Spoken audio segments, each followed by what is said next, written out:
You know, because I have not sat in decision, I haven't worn that shoe, so I don't know what would make the court come to a decision departing from the evidence. But I'd say this: when you sit as a judicial officer, you know your personal values, your personal inclinations should not be what guide you in making the decision, because there is a law, and of course in discussing the law is never clear. But you know, the greatest battles are not fought in the mind, they are in the deepest recesses of our souls. So we trust the judges that should they come to a decision that differs from, is departing from the evidence, there would be good reasons for doing that. But like I said, this is something that I have not encountered. And, but would there, Professor Senior Counsel, would there be a situation where a decision could be made outside the evidence? I don't think so. And I thank you, and thank you, Chair. Thank you very much. I'll now request Honorable Judge Wasame to continue with the technical questions. Thank you very much, Chair. Professor, let's start having an honest, frank, and candid discussion. And one of the first things you mentioned is that you are not seeking employment, but you want to make a difference. Of course, you are an intellectual, but you are not a jurist. You are not you don't have that jurisprudential skills, but you are an intellectual. What makes you the most formidable candidate to fix the problems, first in the Supreme Court and secondly in the judiciary? I think I was just thinking in my mind, what does the term jurist mean? And it's not coming to me. So I'll check later. But I haven't worked in the judiciary, that is what you're saying. And because I haven't worked in the judiciary, what makes me think that I am the best person? I think skills that we get in different places are transferable. And when you talk about decision making, because you're not making decisions alone, I mean the Supreme Court has other judges. And also in sitting and pouring through the evidence provided, that again requires a particular mien. But I'm not going to be the first person that came into the Supreme Court that had not been in the judiciary. And I think if the others have learned, I can learn. And yeah. Okay. One of the terms that was exchanged between yourself and the acting Chief Justice is that you are restless. Again, you are joining a court that is restless in jurisdiction and law insatisfaction. How do you intend to solve that? I think that we are both restless means we are well aligned, because then there's going to be healthy tension.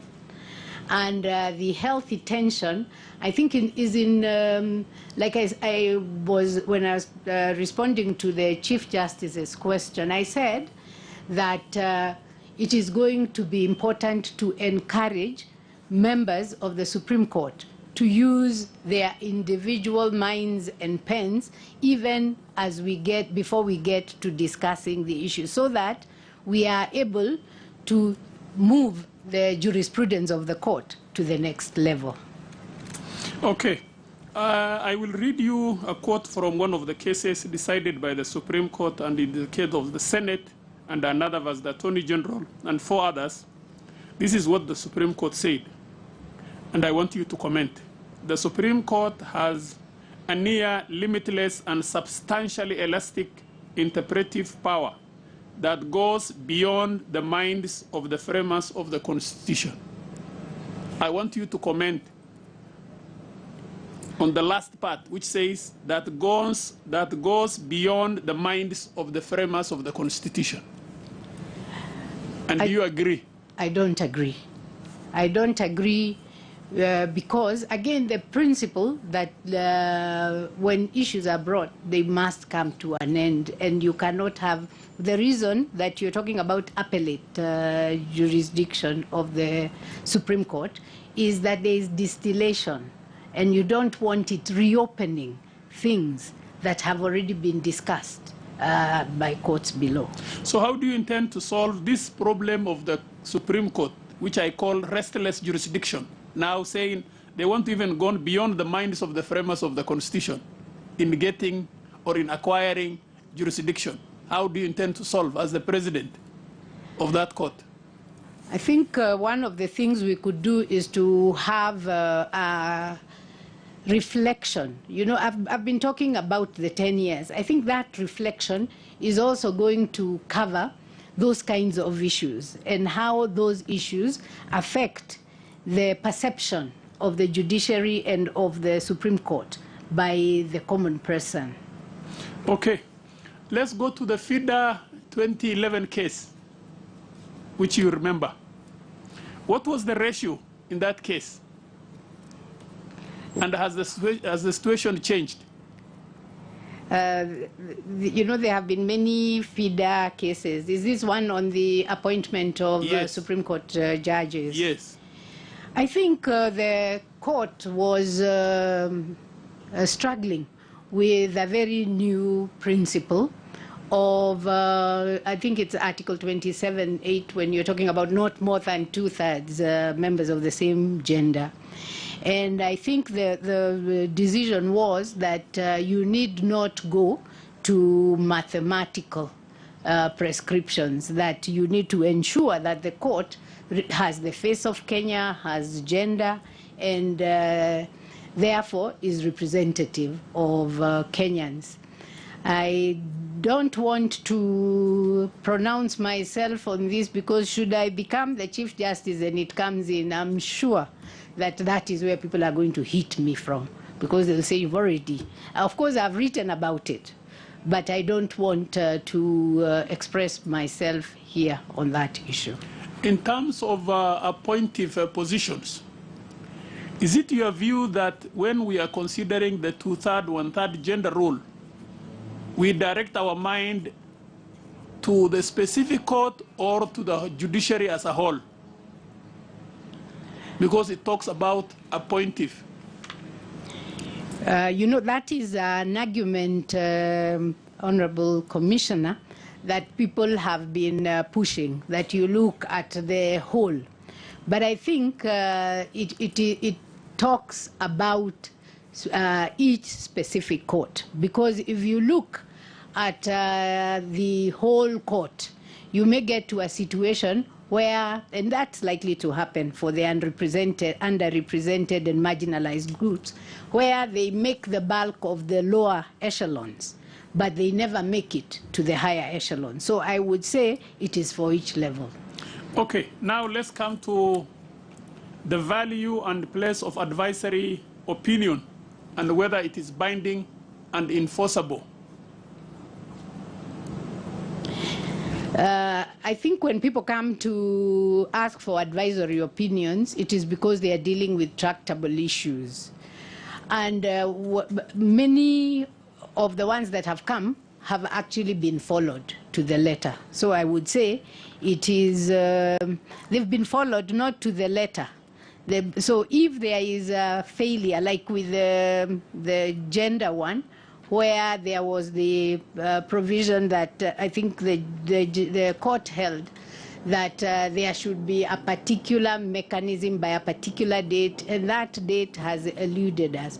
So I think you ask for an advisory opinion in good faith, and the expectation is that when the advisory opinion is given, you will follow it. But we have unfortunate instances where that hasn't happened. Okay. God willing, you find yourself in the same, you are appointed as the Chief Justice of the Republic of Kenya, and you find yourself in the same position as Maraga CJ in the matter of the two-third gender rule, how will you advise the President of the Republic of Kenya?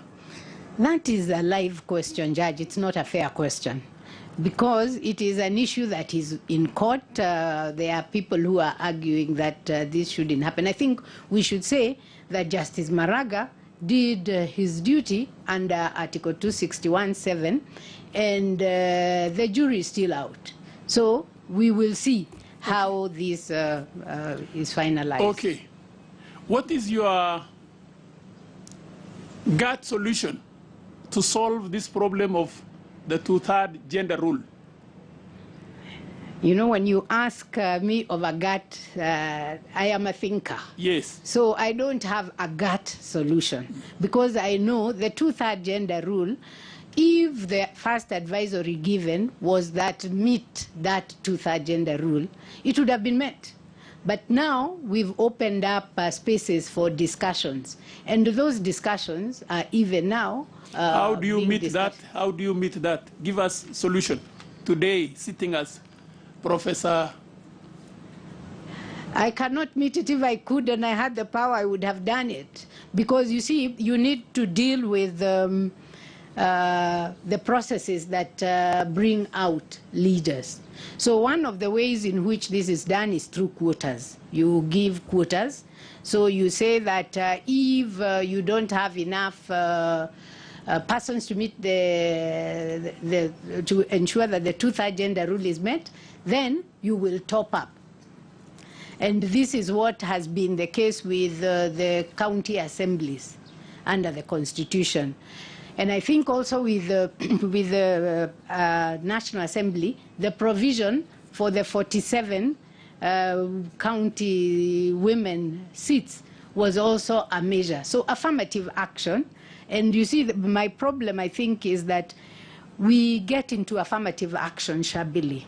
We never say what is the twilight of affirmative action. And I think we have missed the opportunity of defining how we deal with inequality. It's not just gender. Even when you talk about marginalized communities, you talk about persons with disability, because we don't have an equality law that tells us how to deal with bringing the people up, and how we deal with when we have attained. Because you see, you don't have affirmative action so that now women are the ones who are more than men. There has to be benchmarks and monitoring and evaluation. Article 261 falls within the transitional and the consequential provisions of the Constitution. Mm-hmm. What do you think is the life of that provision?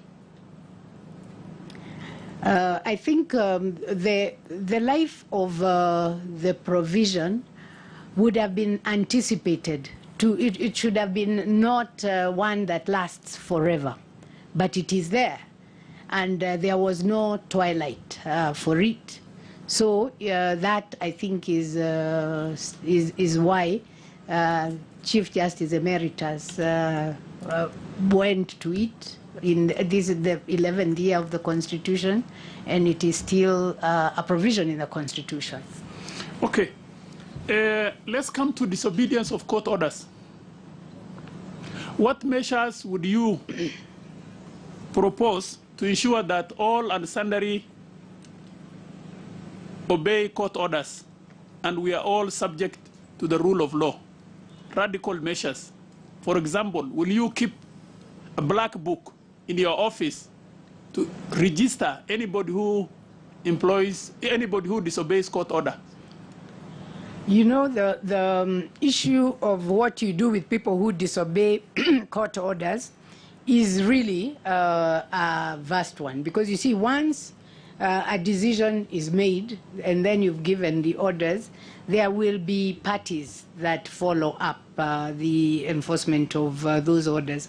I wouldn't have a black book, but I think as a Chief Justice, I would be concerned about these wanton disregard of court orders. Because when you have too much disregard of court orders, then the lawlessness becomes the way in which people behave, and law is actually the exception to the rule.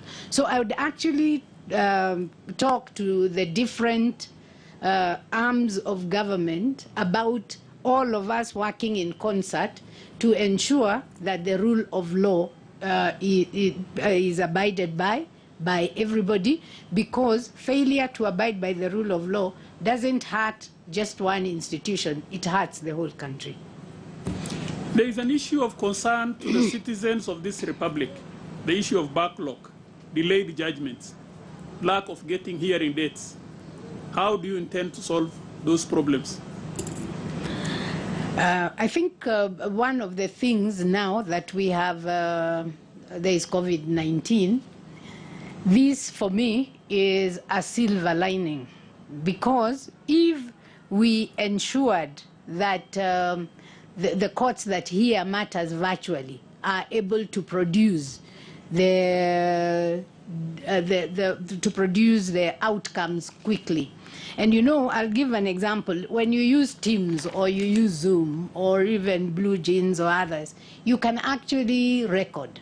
So now the issue of writing with the long hand is no longer as big a problem. So you can actually look at ways of downloading these recordings and ensuring that decisions are made in a quick and expeditious way.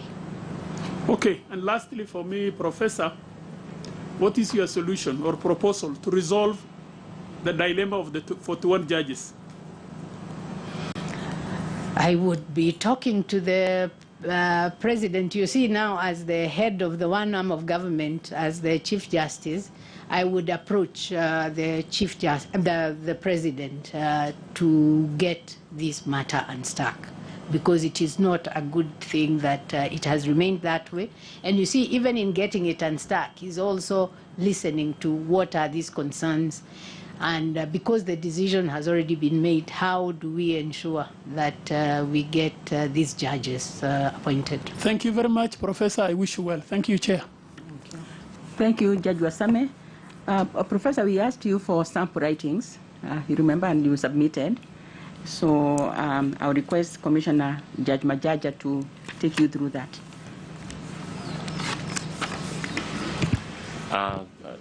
Thank you, Chair. Good morning once again, Professor Senior Counsel.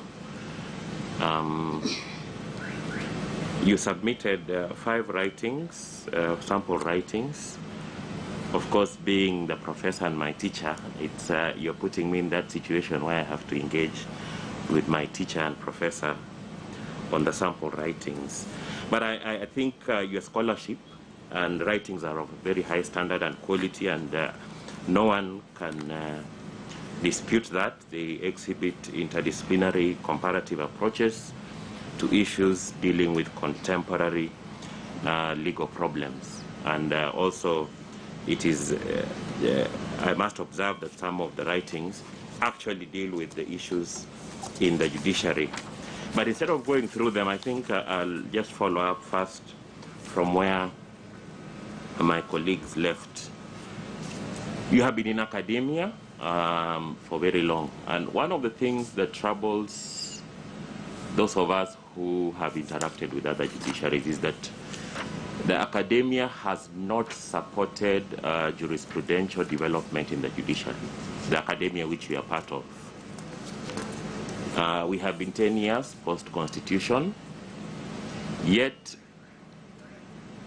we have not had a retrospective or a reflection on where, of the kind that I would expect from serious academics, serious institutions, that tells us where we are, where we have been, and where we are going. And I compare that really like for South Africa, where even on an annual basis, you have serious scholarship on the jurisprudence of the Constitutional Court on various subjects.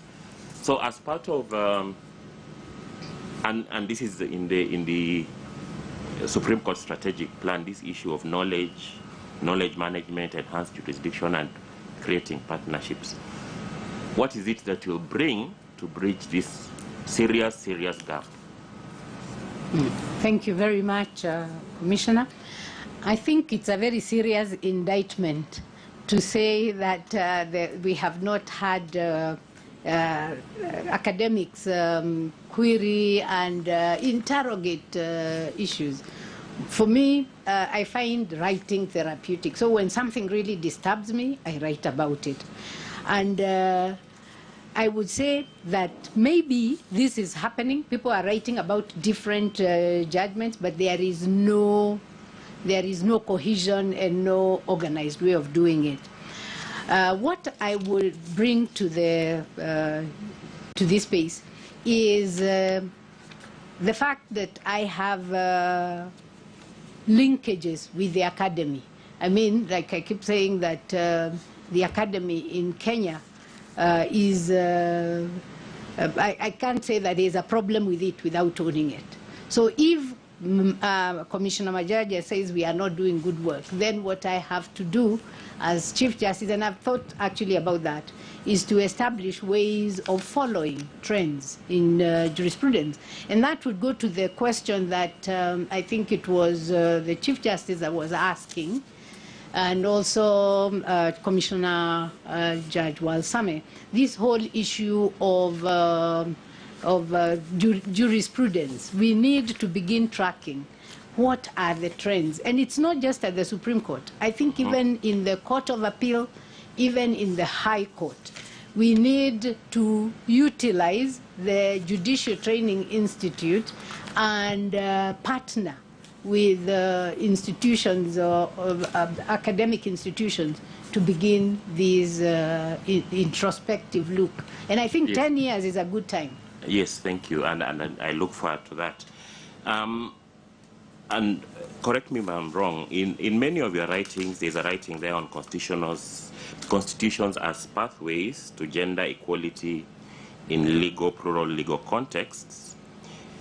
You raise issues about the legal environment, the environment of legal pluralism that characterizes the Kenyan state. And this, I believe, has been a theme through your writing. You have the formal legal structures, and then you have the informal legal structures, the particularly Africa customary law, and other structures that support that system and the relationship between the two, particularly in issues of gender. What struck me, and again, maybe I'm wrong or I didn't read well, is that you didn't tell us how we can use the Constitution to bridge that gap between the formal and informal, particularly in developing jurisprudence. For example, like Article 20, how the courts can continue developing the law. Can you just give us an illustration